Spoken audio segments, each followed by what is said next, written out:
So you know how to smash your birdies, your grades, and your ladies, but you have one problem. You're lacking power, making your birdies, grades, and ladies all screaming for more. But worry no more, because today we're going to teach you everything about adding more power into your smash from beginner all the way to advanced. Lesson number 1, increase your swing tension. If you feel like you have proper smash technique, but your smash is not getting any faster, then that probably means your strings are too loose. Here I have a racket at 22 pounds and a racket at 28 pounds, and I'm going to show you the smash difference. First is our 22-pound racket.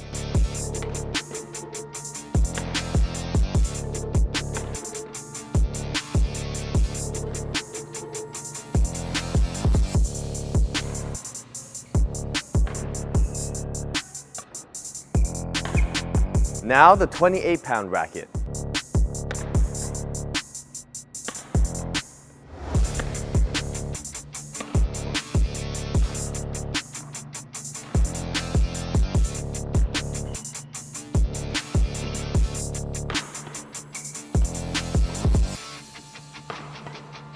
When your strings are loose, it's similar to using a fishing net to try to catch your bird. It won't create any repulsion. When your strings are tighter, imagining you're hitting the birdie with a solid board, but with some flexibility, increasing your repulsion and power. Lesson number 2, increase your smash power by focusing your hitbox. Now you might know the common equation of momentum, which is force multiplied by time. Through this theory, you might be thinking along a period that you're generating momentum, you'll be also generating more force over time. But this isn't correct. Due to how light the badminton racket is, you will have reached terminal velocity, your maximum velocity, very early on. So let's say in my swing, I reach terminal velocity here.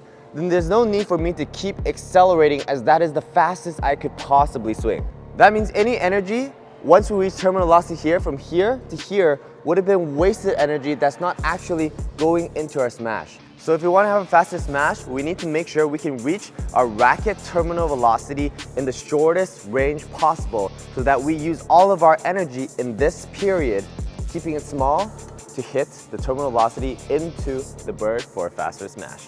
Lesson number 3 for increasing your smash speed is going to be super easy, and that's choosing the correct grip size for your hands. If your grip size is too big, you have no room to close your hands. That means you have no power to generate without that room. If your grip size is too small, that means as you grip, you'll be over gripping like this. Imagine how much strength you have when you're properly gripping in a full fist versus if you over grip. You cannot grip enough. A good rule of thumb for finding out how big your racket grip should be is to do your normal grip, and your thumb should be slightly resting over your middle finger. If it's too much over the first knuckle, then that's too far. If it's not touching, then your racket grip is too big. Our fourth method is to increase your badminton smash speed through visual abstract imagery. If I were to imagine what beginners visualize during their smash, it would be something like this. Beginners, when they're smashing, they try to generate as much power as possible up to this point, but they have no intention of what their shot is doing after this point. So I can see that the visual imagery is all focused on this point and maybe 1 meter in front of them. Having this visual imagery will really slow down your smash. Let's use a punch as an example. What beginners do in their badminton smash is similar to this type of punch. They'll be generating all their power onto the contact point, but they don't know what's happening after. A punch equivalent of this is they'll be generating as much power as possible going to the contact point, but they're not actually punching the person through, and that's the most important thing when you're trying to contact something. A correct and effective punch is when you generate your power onto the contact point, but once you reach the contact point, you're generating this force all the way through and into them. This is an example of what it looks like when you only focus your power onto the contact point.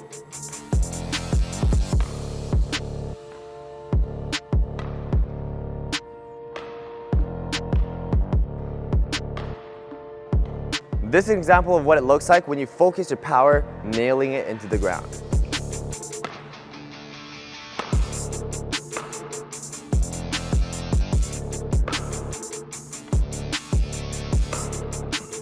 You'll see that the second one has significantly more intention and follow-through, and that will significantly increase your smash speed. Lesson 5, and I would say this is the most important lesson to smash faster and harder, and that's to smash less. Yes, you heard it. In order to increase your smash power, you need to smash less. If your opponent is 100% ready for your smash all the time, it doesn't matter if you have the world's fastest smash. If your opponent is a decent opponent, like me, or even a little worse to me, you'll be able to return it. Therefore, what you want to do effectively is first move your opponents around and create a variety of shots so they're not able to predict your smash. And when it is time to come to that smash, you can focus all your power and stamina into that winning shot and follow up. It's a good old saying, less is more. It doesn't matter how big it is, it's how you use it.